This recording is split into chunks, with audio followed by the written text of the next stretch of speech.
조지호 경찰청장은 여인형 전 방첩사령관에게서 들은 체포 명단에 김동현이라는 이름이 있었다고 검찰에 진술했습니다. 조 청장은 몰랐던 사람이라 다시 한번 정확히 불러달라고 했다면서 이름을 기억하는 이유를 설명했습니다. 처음에 김동현 경기도지사라고 생각했다가 누군지 다시 확인했다는 겁니다. 그러자 여 전 사령관이 이재명 무죄 선고를 한 판사라고 답했다는 게 조 청장의 진술입니다.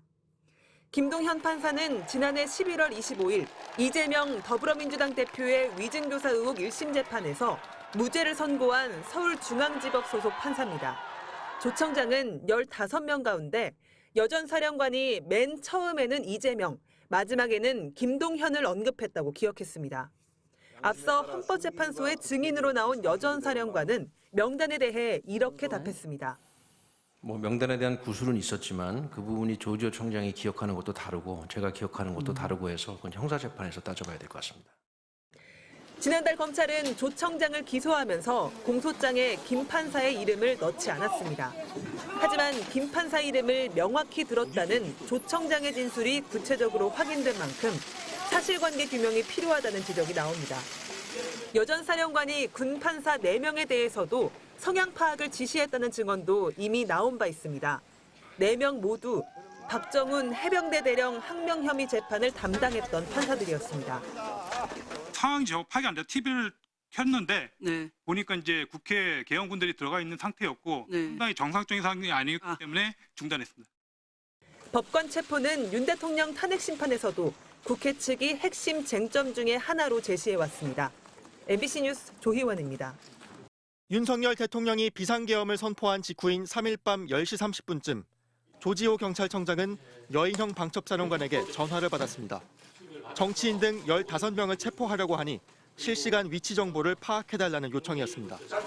우원식 국회의장과 한동훈 국민의힘 대표, 이재명 더불어민주당 대표 등 정치인과 함께 김명수 전 대법원장, 권순일 전 대법관, 그리고 또 한 명의 낯선 이름이 있었습니다. 김동현이라는 이름이었습니다. 이 사람이 누구냐는 조 청장의 질문에 여인형 방첩사령관은 이재명 대표에게 무죄를 준 판사라고 답했다고 합니다. 지난달 25일 이 대표의 위증교사 혐의에 대해 1심 무죄를 선고한 서울중앙지법 형사합의 33부 김동현 부장판사입니다. 앞서 홍장원 전 국가정보원 1차장도 방첩사령관에게 체포 대상자 명단을 전달받았다고 폭로했는데 여기에 현직 부장판사가 포함된 사실이 새로 드러난 겁니다. 홍 차장이 기억하는 순서입니다.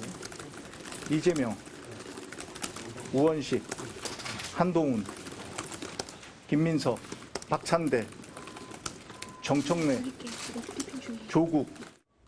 윤 대통령이 비상계엄을 빌미로 자신의 마음에 들지 않는 판결을 내린 판사를 체포하며 사법부를 겁박하려 했던 걸로 보입니다.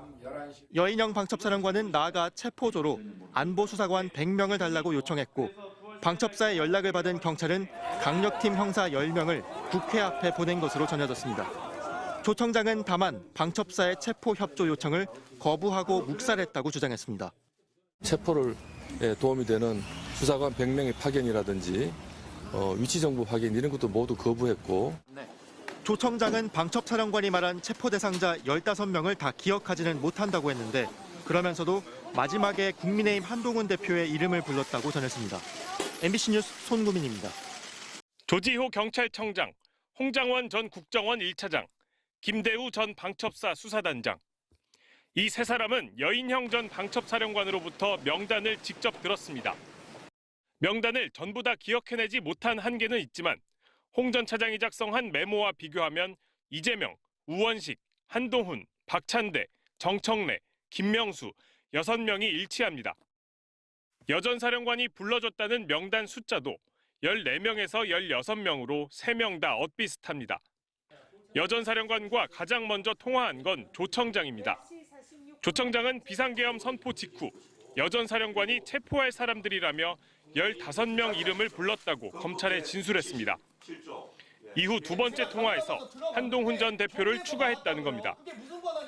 밤 11시쯤 방첩사 내부에도 여 전 사령관의 지시가 떨어졌습니다. 명단은 모두 14명. 명령을 받은 김대우 전 단장은 4분 뒤 직속 부하인 구민회 과장에게 이들을 호송해 구금하라고 지시했습니다. 여 전 사령관과 홍장원 전 차장의 통화도 이때쯤이었습니다. 당시 구청원장 방한사 입구에 있는 공터였기 때문에 서서 제 포켓에 있던 메모지에다 막 적었었습니다. 국회에는 계엄 해제 요구안을 결의하기 위해 의원들이 속속 모였습니다.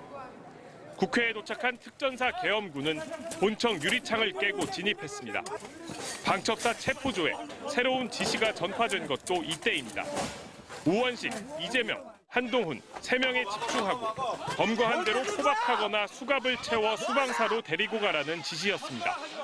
방첩사 요원 11명이 구금 장소로 지목된 수방사 B1 벙커를 방문해 30여 분간 머문 사실도 새롭게 확인됐습니다. 검찰은 윤석열 대통령 공소장에 여 전 사령관이 비상계엄 선포 직후 김용현 전 국방장관으로부터 주요 인사 10여 명에 대한 체포 명령을 받았다고 적시했습니다. 명단 전파부터 직접적인 검거 지시까지 계엄군의 체포 계획이 속속 드러나고 있지만 윤 대통령은 체포의 채자도 꺼낸 적 없다는 입장입니다. MBC 뉴스 윤상문입니다.